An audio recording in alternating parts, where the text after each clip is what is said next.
नमस्कार भैया, विद्या भारती की ऑनलाइन क्लास में एक बार पुनः आप सभी का स्वागत है।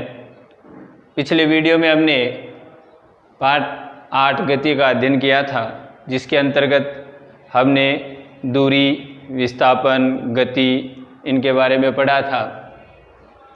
आज हम उसी टॉपिक को आगे बढ़ाते हैं।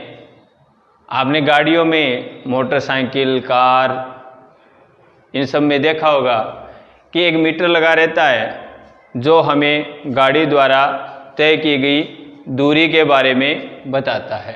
तो दूरी को मापने का जो यंत्र गाड़ियों में लगा रहता है, जो दूरी का माप हमें बताता है, उस यंत्र का नाम होता है ओडोमीटर। परीक्षा में आता है कई बार कि दूरी मापने का यंत्र कौन सा होता है, तो दूरी मापने का यंत्र ओडोमीटर होता है जो गाड़ियों में लगा हुआ रहता है। अब हम दूरी और विस्थापन को समझने के लिए एक सवाल देखते हैं कि एक किसान 10 मीटर की भुजा वाले एक वर्गाकार एक खेत है जो वर्गाकार है। इस खेत की जो भुजा है वो 10 मीटर है। इस खेत की जो भुजा है ये 10 मीटर, ये 10 मीटर, ये 10 मीटर, ये 10 मीटर, मतलब चारों भुजाएं इसकी 10-10 मीटर की है। खेत की सीमा पर 40 सेकंड में एक किसान 40 सेकंड में, यानी जब किसान यहाँ से चलना शुरू करता है तो इस खेत की सीमा पर चलते चलते वो एक चक्कर पूरा करने में उसको 40 सेकंड का समय लगता है। तो 2 मिनट 20 सेकंड बाद किसान के विस्थापन का परिमाण क्या होगा, विस्थापन बताना है, लेकिन हम दूरी और विस्थापन दोनों बताएंगे। यहां से चलना शुरू किया, एक चक्कर में उसको कितना, एक चक्कर में लगा समय कितना दिया हुआ है, 40 सेकंड। तो 2 मिनट 20 सेकंड में, अब आपको पता है कि यहाँ पे जो सेकंड में दिया हुआ है, इसलिए हमें 2 मिनट 20 सेकंड को सेकंड में बदलना है। तो 2 मिनट, 1 मिनट में 60 सेकंड होते हैं, 2 मिनट में 120 प्लस 20, तो 60 प्लस 60 प्लस 20, तो टोटल कितने हो गए, 140 सेकंड। मतलब 140 सेकंड तक वो किसान चला है। तो 2 मिनट 20 सेकंड में चक्करों की संख्या, तो चक्कर कितने हो जाएंगे, तो 140 और एक चक्कर में लगा समय 40, तो हो जाएगा कितने चक्कर हो गए, जब 14 में 0 से 0 कट गया, 4 का भाग जब 14 में देंगे तो 4 तिरी 12 और बच गए 2, 4 पंजे 20, दशमलव लगाया, 0 लगाया, 4 पंजे 20। तो मतलब 2 मिनट और 20 सेकंड में जो किसान है वो इस खेत के, वो यहाँ से आ गया, एक चक्कर हुआ, मान लीजिए इस ए बिंदु से चलना शुरू किया, ये बी है, ये सी है, ये डी है, भुजाएं हैं।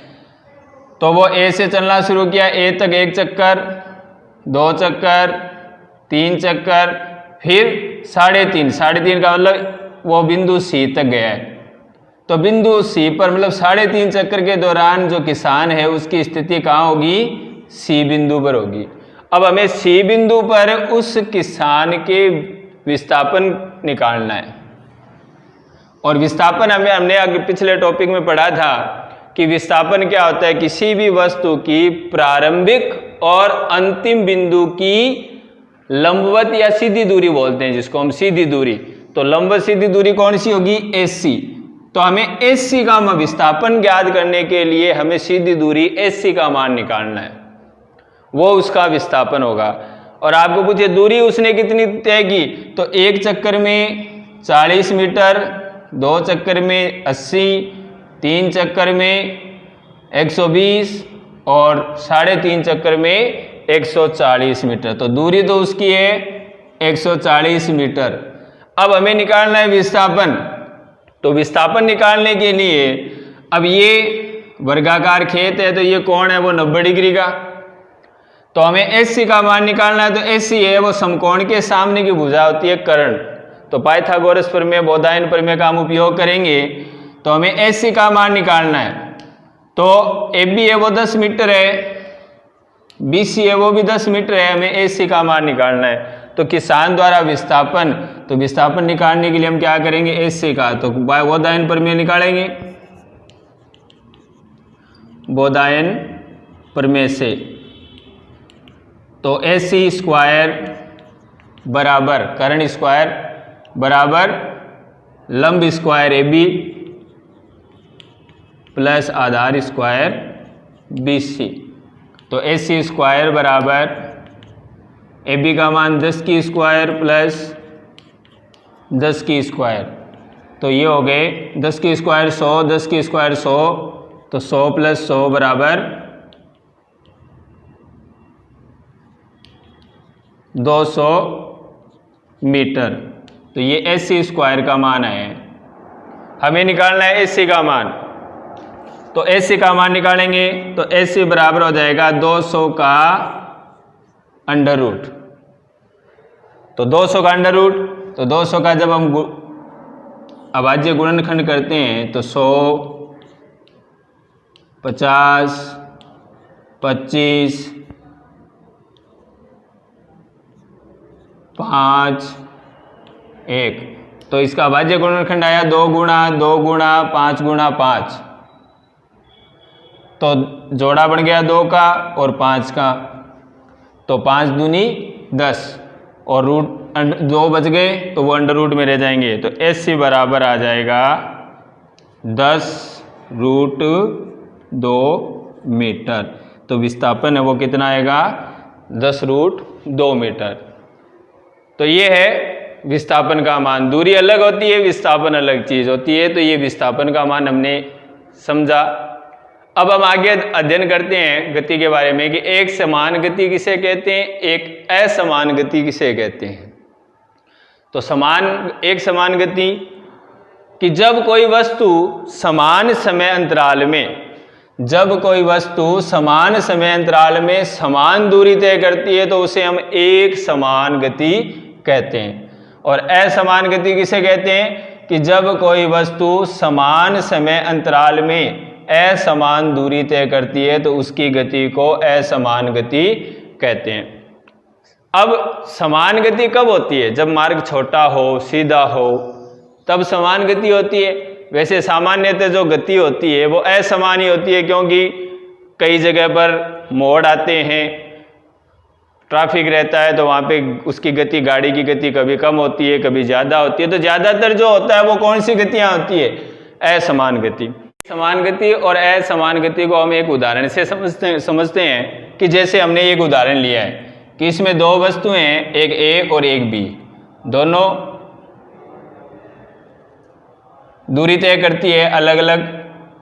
कौन से समय अंतराल में कौन करता है, इसको हम समझने के लिए ये उदाहरण लेते हैं कि जैसे वस्तु A है वो 9:30 AM पर और वस्तु B है वो दोनों एक जगह पर है।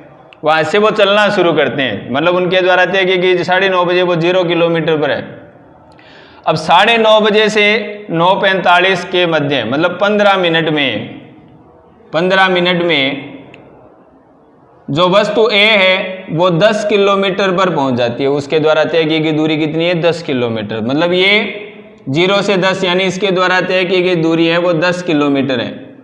फिर अगले 9:45 से 10, मतलब वही 15 मिनट का समय, उसके द्वारा तय की गई वो 10 किलोमीटर से वो 20 पर पहुंच गई, मतलब उसके द्वारा तय की गई दूरी है वो 10 किलोमीटर है।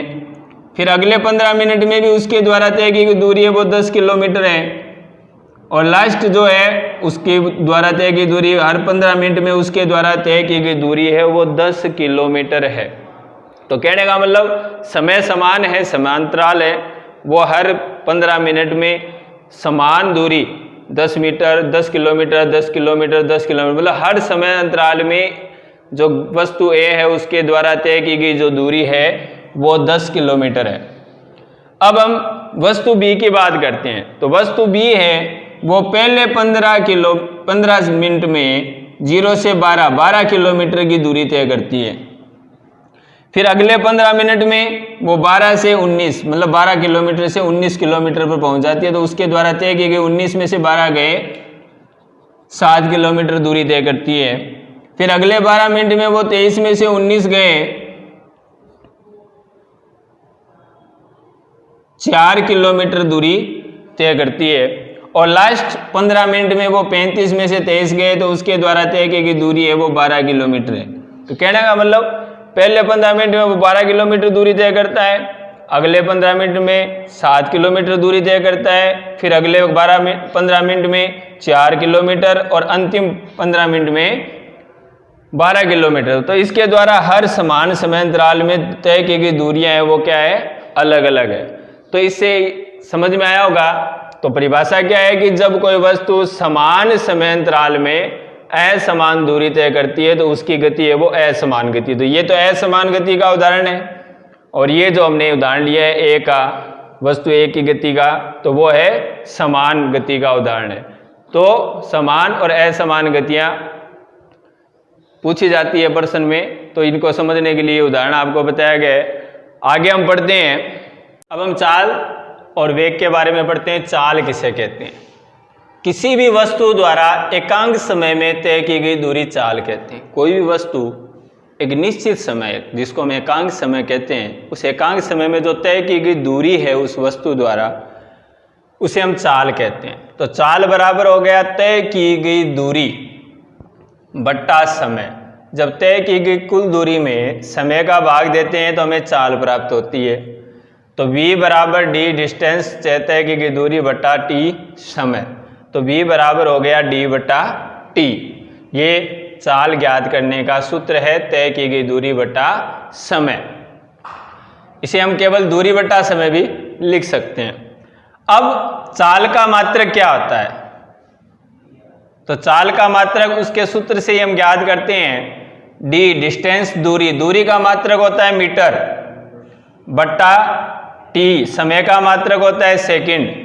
तो मीटर बट्टा सेकंड या मीटर प्रति सेकंड, और या इसको हम ऐसे लिखते हैं मीटर सेकंड माइनस की घात 1। माइनस की घात 1 का मतलब होता है प्रति सेकंड, तो मीटर प्रति सेकंड।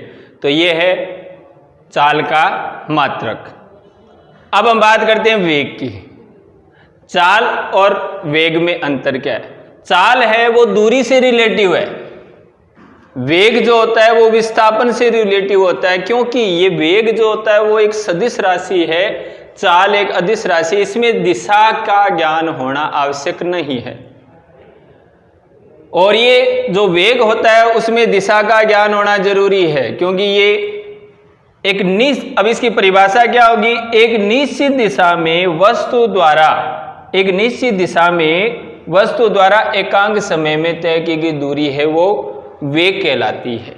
तो वेग बराबर होता है निश्चित दिशा में तय की गई दूरी बटा समय। निश्चित दिशा में तय की गई दूरी को हम विस्थापन कहते हैं। तो वेग बराबर हो गया विस्थापन बटा समय। मात्रक जो होगा, विस्थापन का मात्रक होता है मीटर प्रति सेकंड, क्योंकि विस्थापन का मात्रक भी मीटर होता है, बट्टा समय का मात्रक सेकंड, तो मीटर प्रति सेकंड। ये है वेग। अब चाल है वो बदलती रहती है, तो औसत चाल निकालने के लिए जो वस्तु होती है जहाँ से उसने चलना शुरू किया है, वहाँ से चलना शुरू किया, उसके द्वारा जो तय की गई कुल दूरी में जब कुल समय अवधि जो होती है उसका जब भाग दे देते हैं तो औसत चाल है वो ज्ञात हो जाती है। तो जब चाल निकाली जाती है तो लगभग औसत चाल का ही उपयोग किया जाता है। औसत वेग निकालना हो तो कोई भी वस्तु जब चलना प्रारंभ करती है तो उसका प्रारंभिक वेग प्लस उसका जो अंतिम वेग होता है उनका योग करके जब कुल समय का भाग दे देते हैं तो उससे औसत वेग ज्ञात किया जाता है। तो ये औसत चाल निकालने का, औसत वेग निकालने का सूत्र है। तो VAV एवरेज वेग प्लस U प्लस V बटा T, तो ये इसका सूत्र है औसत वेग निकालने का।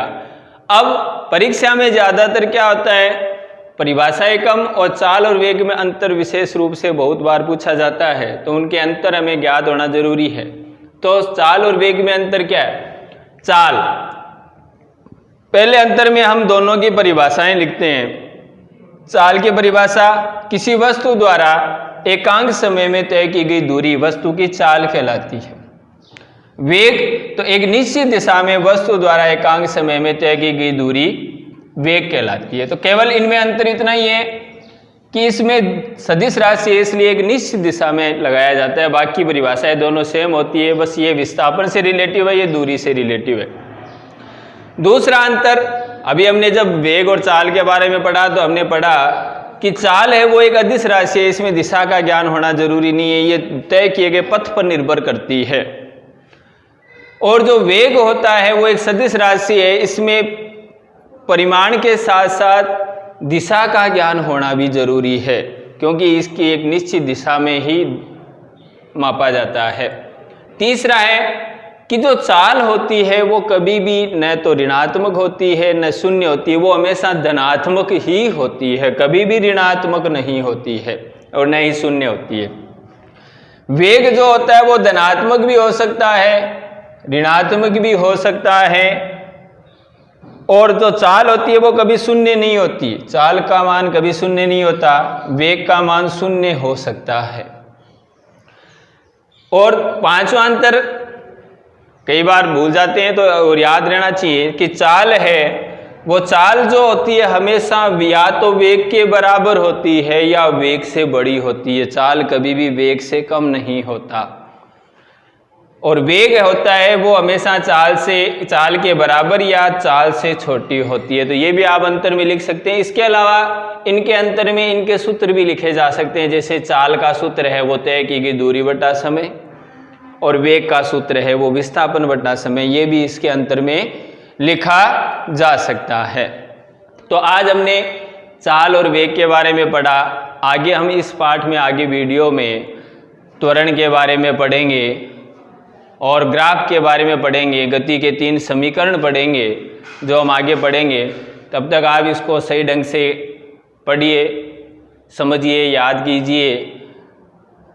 तब तक के लिए धन्यवाद। जय हिंद, जय भारत।